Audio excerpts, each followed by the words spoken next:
Payg'ambar alayhissalom bu zikrlarni sahobalarni rizqlari keng bo'lishi uchun shu talabda ularga o'rgatgan ekanlar. Rizqlarni keng qiluvchi zikrlar sifatida ma'lum va mashhur zikrlardir. Ulardan bittasi La ilaha illallohul malikul haqqul mubin. La ilaha illallohul malikul haqqul mubin. 100 marta aytasiz.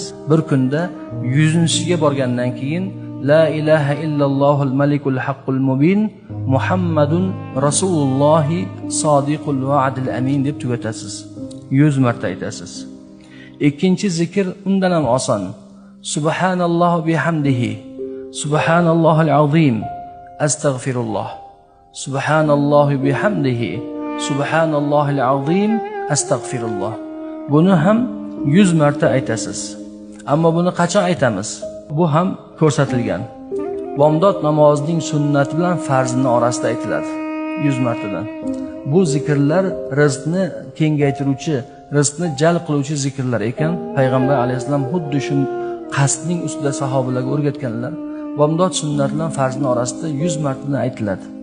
Agar u mahal ulgurmasangiz, taqalib qolsa, bomdod namozidan keyin aytasiz, farzdan keyin aytasiz. Unga ham ulgurmasangiz, quyosh chiqishdan oldin aytasiz.